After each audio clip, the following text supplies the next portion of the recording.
Il faut prendre le temps. C'est le corollaire dans la construction en terre, c'est le temps.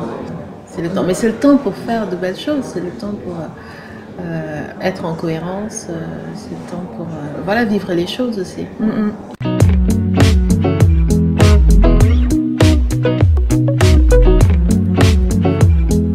Alors cette matière, en fait, ça commence dès son extraction. En fait, et la matière, elle va être utilisée brute. On dit la terre crue. C'est un peu toujours bizarre comme expression, mais elle est crue, c'est-à-dire qu'en fait, elle est pas cuite. On va la prendre et on va l'emmener de son site d'extraction vers un lieu où on a soit de la préfabrication d'éléments, soit directement sur le chantier. Donc il y a très peu d'intermédiaires. S'il y a intermédiaire, ça va être pour amender sa composition en fibres, en naturel, ou bien on va la tamiser, on va la sécher peut-être pour que ce soit plus facile ensuite à la mise en œuvre. Mais il n'y a pas de transformation lourde de cette matière, et lourde au sens de l'émission d'énergie. Par contre, on a fait travailler pas mal de personnes, puisque les filières du coup de production de la construction en terre crue sont pas mal gourmandes en main d'œuvre. Alors on a dépensé peu d'énergie pour la transformation, mais on a utilisé de la main d'œuvre. Peu d'argent pour la matière, donc et plus d'argent pour le travail, pour la main d'œuvre. Ouais. C'est un équilibre. Si on pense à l'entretien, en fait, si on doit altérer un mur ou faire une reprise, en fait, en humidifiant un peu le matériau, on peut le réparer, on peut même le réenduire, on peut faire beaucoup de bonifications, et ensuite à la démolition, on n'est pas devant un déchet. En fait, on peut reprendre cette matière, la remettre à l'état plastique en y ajoutant de l'eau et la restituer de nouveau comme ouvrage.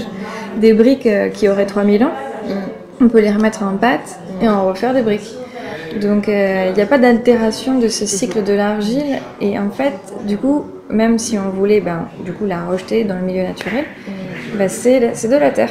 Si on ne l'a pas amendée de manière chimique, on peut, on pourrait ne pas la considérer comme déchet. Alors réglementairement ça l'est, mais dans l'absolu c'est de la terre et elle peut retourner à la terre. Ensuite, une fois qu'on l'a mis en œuvre, donc on va apporter dans les bâtiments beaucoup d'inertie. Et l'inertie, c'est une capacité à réguler les écarts de température. La terre, elle fonctionne un peu comme un accumulateur. Elle va se mettre à température, et elle va et si le bâtiment refroidit, elle va relarguer cette chaleur de manière très progressive. En fait, l'argile, elle peut faire comme une grosse éponge. L'argile, qu'elle soit en revêtement mural ou qu'elle soit vraiment dans des éléments structurels ou des éléments de cloison, elle va pouvoir pomper l'eau qui est en excédent et maintenir aussi un degré d'eau dans l'air qui est en fait très proche de ce dont on a besoin naturellement pour respirer, pour être bien. Voilà. Ça coche toutes les cases du bon sens, si je puis dire. Du bon sens. Pour à la fois la planète, pour en effet ça participe à une certaine économie sociale, vous l'avez dit, aussi économie circulaire. Et puis finalement, pour notre corps, on s'y sent bien. C'est justement la question que j'allais vous poser dans les bâtiments que... Alors, soit vous avez pu contribuer déjà à construire dans cette matière la terre crue, ou que d'autres ont pu construire. Est-ce que vous avez là pour le coup des retours des utilisateurs, des résidents de ces bâtiments? Comment ils se sentent, comment elles se sentent dedans? Dans le cadre de la première formation, on a rénové un lieu qui était complètement en béton brut, en béton banché. Ça rayonne froid. On le sent quand on est dedans, on est tout de suite comme ça. Dès qu'il y a eu la terre qui a enrobé tout ça, le rapport au corps change. Exactement, c'est une question de sens. Oui, c'est la perception. Il peut faire la même température au sens strict. Si on met un thermomètre, on peut avoir la même température, mais on n'a pas la même sensation. On n'a pas la même chaleur. Voilà. Et cette sensation-là, elle compte énormément, et le visuel compte beaucoup. On témoigne souvent d'un apaisement, même il y a un affaiblissement sonore aussi, puisque c'est plutôt absorbant. Donc on est toujours plus calme dans un lieu où il y a moins de résonance. Et donc aujourd'hui, on construit beaucoup, il y a des parois vitrées, il y a de l'alu, dans les matériaux qu'on utilise aujourd'hui dans la construction, il y a des choses très, très réverbérantes comme ça, et la terre, non. Pour donner envie du coup aux gens de se diriger vers cette matière et cette façon de construire. Est-ce que vous pouvez nous dire où on peut retrouver ces bâtiments-là, alors que ce soit des bâtiments que vous avez contribué vous à construire, ou d'autres bâtiments en terre crue, voilà, qu'on peut retrouver notamment en région parisienne parce que c'est là qu'on est?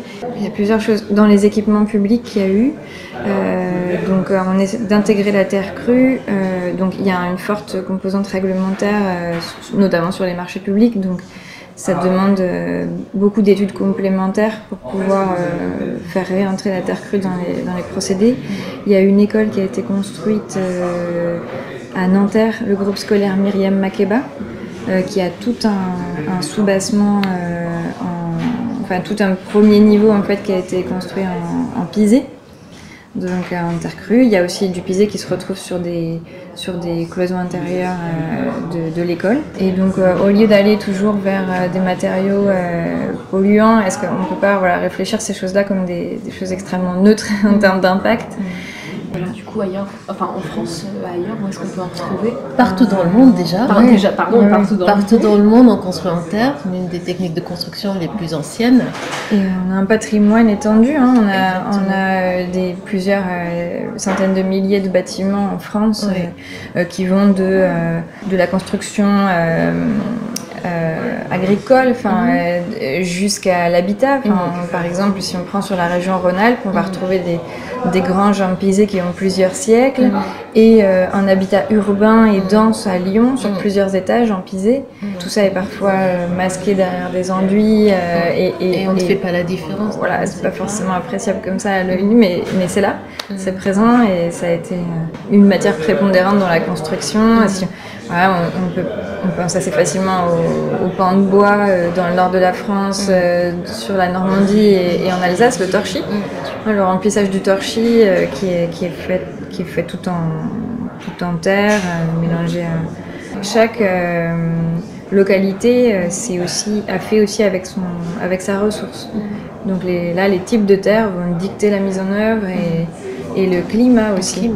Est-ce que cette question du temps, vous avez déjà pensé à un coup d'après ou quelques coups d'après pour vous, vos futurs projets pour les bâtisseuses?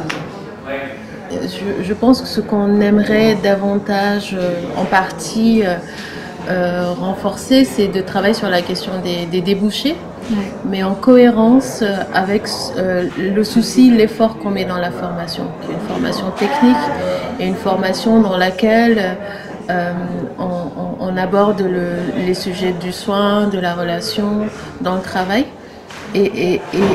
Et on voudrait que ça se matérialise dans le cadre entrepreneurial. Ça se matérialise dans cet espace dans lequel un artisan, une personne avec un savoir-faire pourra mettre en pratique son travail. Quand on sait comment les choix de conception vont dicter c'est pas l'ambiance, c'est la nature du chantier et des gestes qui vont être réalisés dedans, on peut vraiment faire des choix. Et entre monter du parpaing et monter de la brique de terre crue, il y a un monde. Il y a un abîme. Maintenant, ça ne veut pas dire que ce sera toujours ainsi, mais maintenant, on met l'effort sur la formation. Et donc, on grandit aussi là-dedans et on s'aperçoit comment le matériau nous invite il nous met en position de prendre le temps. On parle de formation, on va dire que c'est le mot technique, derrière c'est de la transmission. Et autant on l'a fait dans le cadre de l'insertion, on aimerait aussi l'envisager de manière plus ample auprès des jeunes. Ça réhabilite beaucoup tous les sujets, les questionnements autour de l'éducation, de la transmission, le monde qu'on construit. Ce qui marche bien, c'est que c'est que du bon sens. Et du coup, les enfants, ils adorent ça en fait, parce qu'il y a une logique imparable. On suit le matériau, on essaye d'aller le plus haut possible avec, quoi. Donc ça parle. Est-ce que vous pourriez résumer ce que vous faites en une phrase? C'est un peu notre petit truc de fin.